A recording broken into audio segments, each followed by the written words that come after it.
नमस्कार मंडळी, विभूती दर्शन मध्ये तुम्हा सर्वांचे स्वागत आहे। येत्या 2 ऑक्टोबरला सर्व पितृ अमावस्या आलेली आहे आणि याच दिवशी सूर्यग्रहण आल्यामुळे अनेक लोकांमध्ये संभ्रम निर्माण झाला आहे की या दिवशी पितरांचे श्राद्ध पूजन करावे की करू नये। या संदर्भातली संपूर्ण माहिती तुम्ही आजच्या व्हिडिओमध्ये जाणून घेणार आहात। ग्रहण काळामध्ये कोणतेही शुभ कार्य करणे हे निषिद्ध मानले जाते, मात्र यंदा ज्या दिवसापासून पितृपक्षाची सुरुवात झाली आहे त्या दिवशी चंद्रग्रहण होते आणि ज्या दिवशी पितृपक्षाची समाप्ती होणार आहे त्या दिवशी सूर्यग्रहण आहे। हा सुद्धा या वर्षीचा संयोगच आहे। मात्र या दिवशी पितृंचे पूजन करावे का, पितृश्राद्ध विधी करावी का, तर ज्योतिषशास्त्रानुसार या दिवशी पितृंचे पूजन करणे योग्य आहे। कारण सूर्यग्रहण हे 1 तारखेपासूनच प्रारंभ होणार आहे आणि त्यामुळे हे भारतामध्ये दिसणार नाही। हिंदू कॅलेंडरनुसार अमावस्या तिथी ही 1 ऑक्टोबर रोजी रात्री 9:38 सुरू होणार आहे आणि सर्व पितृ अमावस्या 2 ऑक्टोबरला साजरी होणार आहे। सर्व पितृ अमावस्या 2 ऑक्टोबरला मध्यरात्री 12:18 संपणार आहे आणि ग्रहणाचा कालावधी हा 1 तारखेला आहे। 1 तारखेला सूर्यग्रहण रात्री 9:40 सुरू होईल आणि त्याच रात्री 12च्या नंतर दुसरा दिवस सुरू होतो, तर 2 ऑक्टोबरच्या मध्यरात्री 3:17 पर्यंत राहणार आहे। म्हणजे 2 ऑक्टोबरच्या मध्यरात्रीपर्यंत सूर्यग्रहण राहणार आहे आणि त्यानंतर आपल्या भारतामध्ये हे सूर्यग्रहण याच कारणाने दिसणार नाही, कारण त्यावेळी भारतामध्ये रात्र नसणार आहे आणि सूर्य नसणार आहे, म्हणून हे सूर्यग्रहण भारतामध्ये दिसणार नाही। तर त्यामुळे श्राद्ध पूजन करणे योग्य राहील। त्यामुळे ज्यांनी अजूनपर्यंत आपल्या पितरांचे श्राद्ध केले नसेल तर अमावस्येच्या दिवशी हा शेवटचा दिवस आहे, या दिवशी आपल्या पितरांचे श्राद्ध करून घ्यावे। बरेच लोक श्राद्ध पूजन हे तिथीनुसार करतात आणि जर ज्यांना तिथ माहीत नसेल तर ते लोक अमावस्येच्या दिवशी आपल्या पितरांचे श्राद्ध करतात। ज्यांना तिथ माहीत नसेल तर अशा लोकांनी सर्व पितृ अमावस्येच्या दिवशी पितृंचे श्राद्ध पूजन, तर्पण, पिंडदान, भोजनदान करून घ्यावे। त्यासोबतच यावर्षी गजछाया योग आलेला आहे। गजछाया योग विशेष करून पितृपक्षामध्येच येतो, परंतु तो खूप वर्षानंतर येतो। असं म्हणतात की या गजछाया योगामध्ये जर आपण पितृंचं तर्पण, पिंडदान किंवा पितृंचं पूजन केलं, त्यांना तृप्त केलं, तर त्याचं फळ आपल्याला 13 वर्षापर्यंत प्राप्त होतं। म्हणून गजछाया योगामध्ये केलेलं पितृपूजन हे अतिशय शुभ आहे। गजछाया योग काही नक्षत्रांच्या संयोगामुळे बनत असतो। अशी मान्यता आहे की पितृपक्षामध्ये गजछाया योग हा कृष्ण पक्षात त्रयोदशी तिथीला चंद्रमा आणि सूर्य या 2 हस्त नक्षत्रामुळे तयार होतो। आणि ज्या दिवशी गजछाया योग तयार होतो त्या दिवशी एकतर त्रयोदशी तिथी असेल, अमावस्या असेल किंवा मग सूर्यग्रहण असेल। या 3 तिथ्यावर गजछाया योग तयार होतो आणि तो पितृपक्षामध्येच तयार होतो। ज्या पितृपक्षामध्ये गजछाया योग तयार होत असेल तो पितृपक्ष किंवा ते श्राद्ध विधी अत्यंत फलदायी ठरते। म्हणून जर तुम्हाला कोणालाही या दिवसाचं महत्त्व माहीत नसेल तर आजच्या व्हिडिओमध्ये या दिवसाचं महत्त्व तुम्ही जाणून घेऊन आपल्या पितरांचे श्राद्ध पूजन, तर्पण आणि पिंडदान अवश्य करावे। बरेच लोक श्राद्ध पूजन, पिंडदान, पितृपूजन करत नाही, मात्र स्कंदपुराण, अग्निपुराण, मत्स्यपुराण, वराह पुराण आणि महाभारत या सर्व पुराणांमध्ये गजछाया योगाबद्दल माहिती दिलेली आहे आणि असं म्हणतात की जर तुम्ही या गजछाया योगामध्ये आपल्या पितृंचं पूजन केलं तर ते 13 वर्ष तृप्त राहतात आणि त्यांना 13 वर्षापर्यंत जरी तुम्ही त्यांची पूजन किंवा त्यांना तृप्त केले नाही तरी ते तृप्त राहतात, तुम्हाला कोणत्याही प्रकारचा त्रास देत नाही। म्हणून सर्व पितृ अमावस्येच्या दिवशी कोणत्याही प्रकारच्या संभ्रमात न राहता यावर्षी आपल्या पितृंचं पूजन करावं।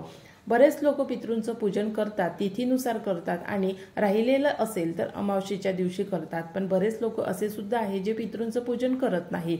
मात्र आजच्या व्हिडिओमध्ये त्यांनी एक गोष्ट लक्षात घ्यावी की आपल्या पितृंचं पूजन करणे का आवश्यक आहे। जर तुमच्या घरामध्ये बिमाऱ्या असतील, जर तुमच्या घरामध्ये आर्थिक संकट असेल, कोणत्याही प्रकारच्या अडचणी निर्माण होत असतील, जे शुभ कार्य असेल त्या शुभ कार्यामध्ये अडचणी येत असतील आणि आपल्याला या अडचणी का बरं येतात, तर त्यासाठी आपण ज्योतिषाकडे जातो आणि काही रत्न धारण करतो, काही उपाय करतो, पण तरी सुद्धा अडचणी आपल्या दूर होत नाही। मात्र यावर एकच उपाय असतो, तो म्हणजे पितृपूजन किंवा पितृंना तृप्त करणे।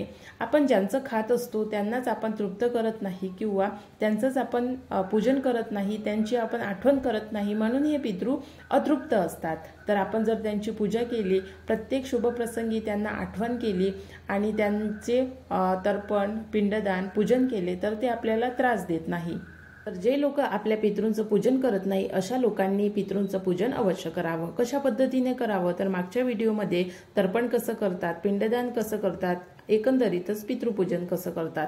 पण ती जर पद्धत तुम्हाला हवी नसेल, तुम्हाला अगदी साध्या सोप्या पद्धतीने पितृंचं पूजन करायचं आहे, तर मग आपल्या घरामध्ये जर फोटो असेल किंवा मग फोटोही नसेल तर देवासमोर आपण एक पात्र त्यांच्यासाठी वाढावं। पितृमध्ये कोणीही असू शकते। जर आपले आईवडील जिवंत असतील तर मग आपण कोणाचे पूजन करावे तर आपले आजी आजोबा असेल, कोणीही, आपली बहीण असू शकते, आपला भाऊ असू शकते, एखाद्याचा मुलगा मुलगी सुद्धा मरण पावते। बरेच जण अपघातामध्ये दगावतात आणि ते अतृप्त राहतात, अशांत राहतात, त्यांच्या मनातल्या इच्छा पूर्ण होत नाही। तर हे पूजन अशा पद्धतीचं पूजन आहे जे त्यांची आठवण करून आपण त्यांच्या नावाने पूजन करतो आणि त्यांना तृप्त करत असतो। म्हणून सर्व पितृ अमावस्येच्या दिवशी देवापुढे एक पात्र त्यांच्या नावाने वाढावं आणि दुसरं पात्र इतर किड्या माकोड्या मुंग्यांसाठी वाढावं, जेही मुक जनावर आहे, मग ते गाय असेल, कावडा असेल, मुंग्या असतील किंवा कुत्रा असेल, कोणताही मुक जनावर, तर त्यांच्यासाठी एक पात्र वाढावं आणि एक पात्र आपल्या पितृंसाठी वाढावं। असे दोन्ही पात्र देवापुढे वाढावे आणि जे जे लोक आपले पितृ झालेले आहेत तर त्यांचे सर्वांचे नावं घेऊन देवापुढे त्यांच्यासाठी प्रार्थना करावी की हे परमेश्वरा, माझे पितृ म्हणजेच माझे आजी आजोबा, अगदी तुम्हाला जर नाव माहीत असेल तर त्यांचे नावं घ्या। माझे आजी आजोबा असेल, माझी बहीण असेल, माझा मुलगा असेल, माझी मुलगी असेल, माझी पत्नी असेल, पत्नीचा नवरा असेल, कोणीही पितृ म्हणून असू शकते। तर ज्यांच्या घरातील कोणता व्यक्ती वारला आहे अशा व्यक्तीचं नाव घेऊन देवापुढे प्रार्थना करावी की हे परमेश्वरा, त्यांच्या आत्म्याला शांती लाभू दे आणि जर तू त्याला जन्म दिला नसेल तर त्याला चांगल्या योनीमध्ये जन्म घेऊ दे आणि त्याला तृप्त कर।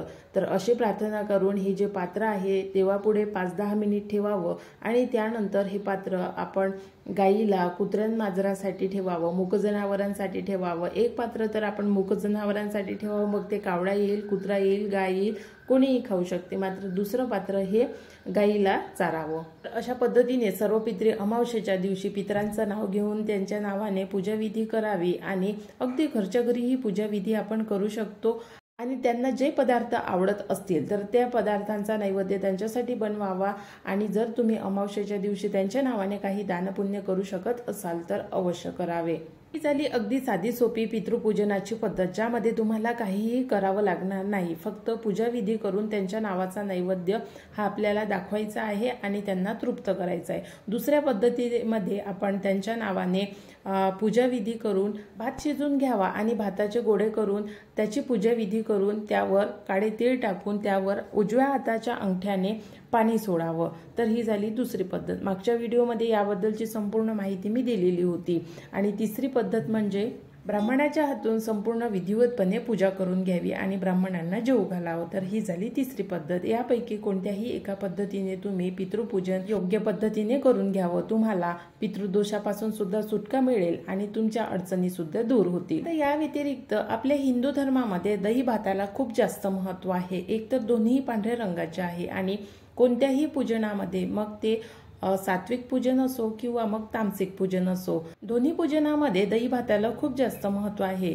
ज्या पद्धतीने देवी देवतांसाठी दही भाताचा नैवेद्य केला जातो त्याच पद्धतीने पितृंसाठी सुद्धा दही भाताचा नैवेद्य केला जातो। दही भाताचा नैवेद्य करण्यामागचे कारण म्हणजे दही आणि भात दोन्ही एकतर पांढरे आहे आणि पांढऱ्या गोष्टीकडे कोणतेही जीवजंतू लवकर अट्रॅक्ट होतात, तसेच सूक्ष्म जे आपल्या डोळ्यांनी दिसत नाही असे जीव सुद्धा त्याकडे लवकर अट्रॅक्ट होतात। म्हणून पितृपूजनामध्ये दही भाताचा नैवेद्य दाखवला जातो, जेणेकरून पांढऱ्या गोष्टीवर, आणि आपण बघतो की जर आपण एखाद्या ठिकाणी दूर ठिकाणी जात आहोत तर आपल्याला भात सोबत देत नाही, कारण तो पांढऱ्या रंगाचा आहे आणि जर दिला तर त्यावर मग काहीतरी टाकून दिले जातं। तर पितृपूजनामध्ये दही भात नैवेद्यासाठी वापरला जातो, कारण त्या दही भातावर लवकर सूक्ष्म जे आपल्या डोळ्यांनी दिसणार नाही किंवा दिसत नाही तर असे जीव अट्रॅक्ट होतील आणि जे आपले पितृ आहे तर मग ते कोणत्याही रूपामध्ये, एकतर पशुपक्ष्याच्या रूपामध्ये येतील किंवा मग सूक्ष्म रूपामध्ये येऊन तो नैवेद्य ग्रहण करतील। तर दही भाताचा नैवेद्य ठेवण्यामागचे हे कारण आहे। आशा करते तुम्हाला आजचा व्हिडिओ आवडला असेल आणि तुम्ही व्हिडिओ पूर्ण बघितला असेल। तर तुम्हाला पितृपूजनाविषयी किंवा सर्व पितृ अमावस्येविषयी जर काही शंका असेल तर तुम्ही मला कमेंट्स बॉक्समध्ये विचारू शकता।